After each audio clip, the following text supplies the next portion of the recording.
Bonjour, this is Kathy Chambers, Tribal Chairwoman from Boysport with a weekly update here. Good news, our COVID cases are going down in the region, state, and around the world. Boysport hasn't had a case in 3 weeks, we're very fortunate, but we are not out of the woods yet.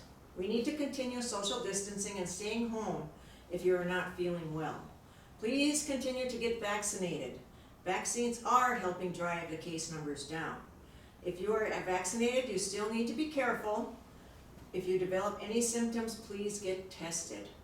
So far, the vaccine is 99.9% effective in Minnesota. That is great news, but there have been a few breakthrough cases in our region. If you are vaccinated and get sick with COVID, your risk of dying or being hospitalized is much less. We want to say thank you to everyone that has been vaccinated already. You are making a difference. That's a statement from Terry Morrison, our community health nurse, with regards to the virus and the vaccine. And so we wanted to let people know that just because you have the vaccine doesn't mean you are like Superman or Superwoman. You may still get the virus, but you just won't be affected as bad as if you didn't have the vaccine. So we wanted to get that out there because you still can get the virus even though you're vaccinated, so you're not Superman or Superwoman. But we still do have our vaccine days at the Net Lake and Vermilion clinics. Our vaccine days at Net Lake are on Tuesdays and Wednesdays from 8 o'clock to 4:30. And that number is 218-757-3650. In Vermilion, the vaccine days are Thursday and Friday, and that telephone number is 218-753-2182. We also have the Pfizer vaccines for the 12 and over. So we have all the vaccines available, and we've been seeing more kids come in, which is very great to see. And so we still encourage people to get vaccinated. Our Saki Baga Day powwow is done, and we want to thank Ashley Goodsky and Damon Day and others that went above and beyond and helped make this very successful event happen. It was extremely hot, and we had a lot of drums and dancers, and we want to say miigwech to everybody for coming, and we're glad that nobody got very sick and had to be hospitalized or anything, but because of the hot weather and the humidity. But we also want to say that our Lake Vermilion powwow is on the 18th and 19th and 20th of June, just next weekend.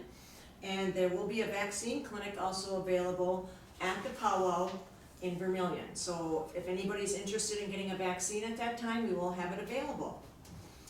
The other thing I want to mention is our emergency rental assistance program is still available and will be available for quite some time. We do have to expend 60% of the funds by August 30, and so we are trying to get as many people to sign up as possible. It's for rental and utility assistance for prior and possible future payments, and it is an online application. You can contact Ed Villebrin or Beverly Steele at the RTC office at 218-757-3261, and they will assist you with the application process. We also have others out in the community, so if you're interested, please give them a call and we can get that started. We need people to take advantage of this program, and also landlords can apply. So our urban offices, Jackie Wilson and Wendy Drift, are also knowledgeable about the program and can help you with those applications if you're in the urban areas. Please take advantage of the program. If we spend 60% of the funds, we will have to send that money back, and we don't want to send any money back that's available to help people. Our Duluth Urban Office still has gas voucher program available for our travel members in the Duluth area, so please contact Wendy Drift. We are also encouraging our band members to update their addresses. We will have per capita in August. We receive our 1854 payment usually in the month of July. And there was a concern with the fishing licenses being offered free as an incentive with Governor Walz announcing that through the state. We know that the 1854 payment is partially the fishing licenses play a part in that. And with the free licenses being offered as an incentive for the COVID shot, we thought that might impact the payments to the tribes. But we've been told that those licenses are being paid through MDH, and so there will be no effect to the 1854 money that we receive from the state with regards to the free licenses. So there's no worry about that. Please update your addresses. Make sure that they are updated. The mailing should have been done. There'll be no garnishment this year of our per capitas because of the pandemic, but please, it's extremely important that you update your addresses and make sure they're correct. We haven't received our American Rescue Plan Act funding yet. We contact our legislators and our senators in DC and the US Treasury to see where that is, but right now Bois Forte has not received their American Rescue Plan money yet. I do want to mention though that the CARES Act, when it first came out, was considered an emergency fund and our emergency program to help with things right away, such as, the evictions, the rents, the utilities, people not being able to work, unemployment. Well, the American Rescue Plan, and it's also referred to as ARPA, A-R-P-A, is different. In a way, it's different that it is intended for more long-term funding, more long-term needs, rather than emergency needs. And it's basically, you're thinking about the people that are, the babies that are unborn yet, or for the future generations. So the funds need to be obligated by 2024, but they don't need to be spent until 2026. So many tribes, including, we've heard some Minnesota tribes, are pursuing financial advisors to invest the money to help sustain some of the projects that may be funded with the ARPA funding. Bois Forte will be looking at this option to do some investing, because if you think about it, if you invest $1 million for a period of time, there will be some money made off that. And with the money made off the $1 million, you do not have to report on that, but you can use it to help sustain something that one of the programs that you probably had implemented to help sustain that until it's well on its way. So there's some different ways of utilizing this ARPA fund, and we're going to be looking at the best possible way for our tribal members. We also know that there is additional funding available to tribes either by direct allocation or also through competitive grants through the various agencies. We will be meeting next week with our CFO regarding our plans and possible projects for the ARPA funding, and we hope to keep you in the loop on that once we get that started. But again, our ARPA funding has not come in yet, and once it is, we will announce it as soon as possible. We do want to be transparent and accountable to our band members, and so we still have not received our funding. The food shelf in Net Lake is still up and running. It's every Thursday. There is an application process. You can apply once per month, and there is a paper that has to be filled out, but we encourage anyone, and it's not just open to Net Lake people, it's open to everyone. We cannot discriminate, so anyone from Orr, Cook, or wherever you live can apply for this food shelf. We do have some announcements from our programs. Our programs are doing some excellent work within the communities, and sometimes we rely too much on technology to get those programs out for everybody to attend or be a part of. Right now, through the KBFT, they'll be having a virtual music performance this Saturday, June 12th at 7 p.m.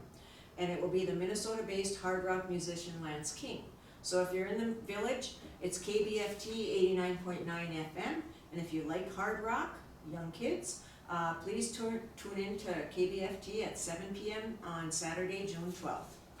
We also have a self-care class because we know how important that is for everybody, especially during this pandemic. And it will be at the Vermilion Center at 2 p.m. on Monday, June 14th. This class will go over the family spirits lesson on working towards a better you. There will be lunch and materials provided, and you can contact the Maternal Child Health Coordinator, Marissa Rose, at 218-994-1539. If you're unable to attend in person or do not want to due to COVID, the class materials can still be delivered. They still need some people to register for this class. So please give Marissa Rose a call, 218-994-1539.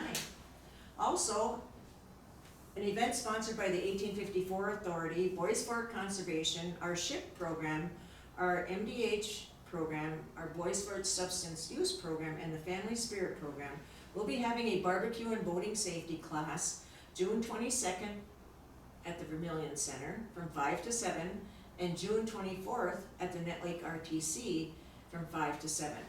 You have to register by June 18th, 2021. You can call or text Jill Schuchard at 218-410-3293. They'll be giving out state park passes, door prizes, food, games, joggers, sweats, life jackets. Sounds like a good event for family to attend. So please attend the barbecue and boating safety classes June 22nd and 24th at Net Lake and Vermilion. If you have any questions on some of the things I'm announcing, please call the RTC and we'll make sure you get that information. It'll also be on our website. We'd like to also say Chi McWitch to the Embarrassed Vermilion Federal Credit Union. They have a new employee and her name is Rosie, and she's our new ATM at the Embarrassed Vermilion Federal Credit Union in Net Lake. She will be in the lobby, the front entrance of the credit union, and she will be accessible 24 hours a day, 7 days a week. Free to the credit union members using Shazam debit cards, and there's a $3 fee for non-member debit cards. So for those individuals living in Net Lake, you have another ATM available at the credit union.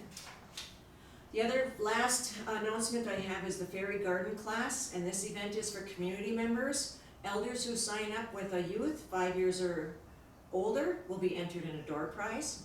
It will be held in 2 locations, the Net Lake School, outside on picnic tables on Wednesday, June 16th at 5 p.m. and in Vermilion at the Vermilion Wellness Center outside of the building, Thursday, June 17th at 5 p.m. Participants must call by 4 p.m. tomorrow or today, whatever this, by June 11th, Friday, June 11th, and register themselves with their youth. This is put on by the Family Support Services out of the ICWA office, and it's first come, first served for each sector, and each household will get 1 fairy garden to complete. Children must always be accompanied by an adult during the event. I'd also like to welcome Madeline Johnson. Madeline Johnson has been hired on a contract basis for the summer as our Boys Fort News editor, and she is the daughter of Tad and Emily Johnson. We're very happy to have her on board. She just began last week. So Madeline will be working on the Boys Fort News. One of her first events was our Sagi Baga Powwow, which her and her sister Hannah attended, so we're very welcome for that and taking pictures. So we're looking for anybody that would like to help with the Boys Fort News. You can submit articles to news@boysfort-nsn.gov, or if you want to, you can just send them to the website. So just keep us informed, and we're trying to keep you informed by having an updated Boys Fort News and getting it out on a more regular basis. We do apologize for the delays we've had in it, but we're up and running with that soon, and look forward to seeing the new edition of the Boys Fort News. With that, stay safe, get vaccinated if you're not already. If you are vaccinated and you still choose to mask, that's a good choice. However, you do not need to mask when you're at Boys Fort, but if you choose to, again, Team McWitch to you for that. So everybody have a good weekend, stay cool, it's been very hot, check on our elders, check on our neighbors, and have a good weekend, and we'll see you next week. Miigwech, Igawagaman.